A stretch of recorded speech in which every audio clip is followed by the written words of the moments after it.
Hi friends, তো এই দেখো আমার নবস্বর্ণর কী অবস্থা। ওদের বন্ধু বান্ধবের সঙ্গে আজকে ওদের দেখা হয়ে গেল। তো এটা হচ্ছে ওদের স্কুলে নিয়ে এসেছি আজকে ওদেরকে, ওদের একটু কাজ আছে।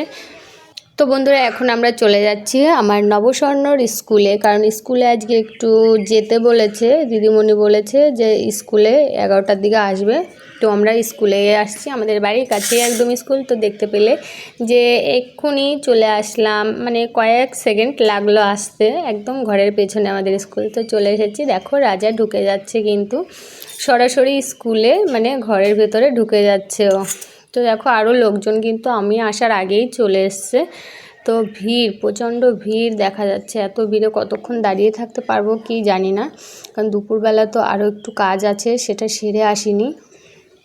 তো প্রথমে একবার এসছিলাম, এসে ঘুরে গেছি, ঘুরে গিয়ে ওদের আবার খাওয়া দাওয়া করিয়ে স্নান করিয়ে তারপর আবার অনেকক্ষণ পরে এসছি। তাও দেখি যে প্রচণ্ড পরিমাণে ভিড় রয়েছে। তো এবার আর যাব না, এবার কাজটা সেরে তারপরেই যাব। তো দেখো আমার রাজা কিন্তু স্কুলের ভেতরে ঢুকে কি সুন্দর করে দাঁড়িয়ে আছে, আর স্বর্ণ কিন্তু এদিকে বাইরে দাঁড়িয়েছিল।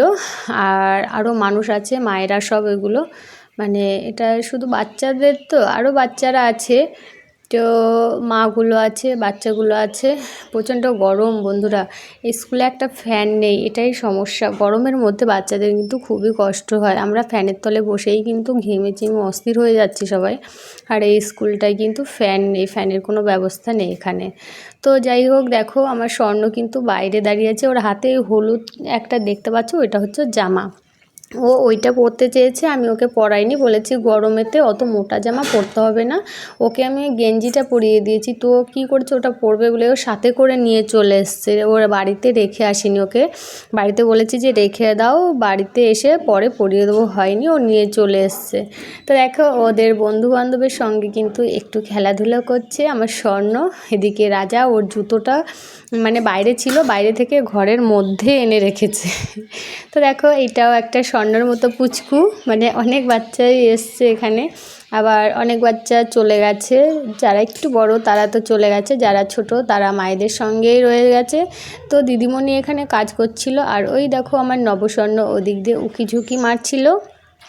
তো যাই হোক, কাজটা হলো, তো সম্পূর্ণ হয়নি, তাও এখন কিন্তু বাড়ির দিকে চলে আসছে আস্তে আস্তে। এদিকে আমার স্বর্ণ কিন্তু পড়ে গেছে, এখানে একটু স্লিপ ছিল, স্বর্ণ পড়ে গেছে। ওকে বলেছিলাম হাত ধরে যেতে, কিন্তু ও যায়নি, ও একা একা যাচ্ছিল, তো পড়ে গেছে। দেখো জামা প্যান্টটা একদম কাদা মেখে গেছে, ও কান্না করছে খুব, কিন্তু ওখান থেকে মানে ওকে কথা বললেও শোনে না, একটু কমই শোনে কথাটা।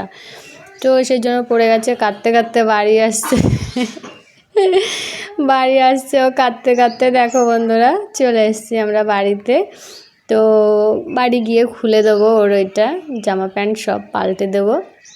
তো আমার রাজা আগে আগে দেখো ঢুকে পড়েছে কিন্তু বাড়ির ভেতরে। তো রাজার হাতে ওগুলো হচ্ছে ফুল, স্বর্ণর হাতেও ফুল। ওই স্কুলে যেতে ওখানে একটা গাছ আছে, সেটা তোমাদের দেখানো হয়নি। তো সেই গাছ থেকে ফুলগুলো তুলেছি পুজো দেওয়ার জন্য।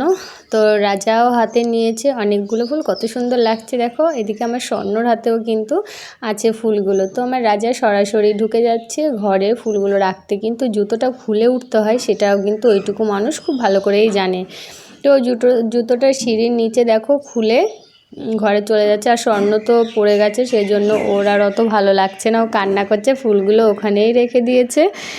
তো দেখো কাদা মেখে হাতে পায়ে কি অবস্থা হয়েছে, দেখছে কেমন উল্টে উল্টে প্যান্টটা যে আর কোথায় মাখলো কাদাটা।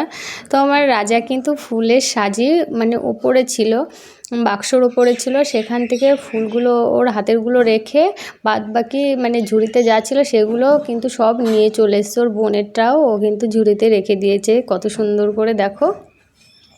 তো যারা চ্যানেলে আছো তারা কিন্তু চ্যানেলটিকে অবশ্যই সাবস্ক্রাইব করো, পাশে থেকো, আর লাইক কমেন্ট শেয়ার করো। আর আমার রাজা আর স্বর্ণর ভিডিওগুলো তোমরা রেগুলার দেখতে থাকো। ঠিক আছে, টাটা, বাই বাই।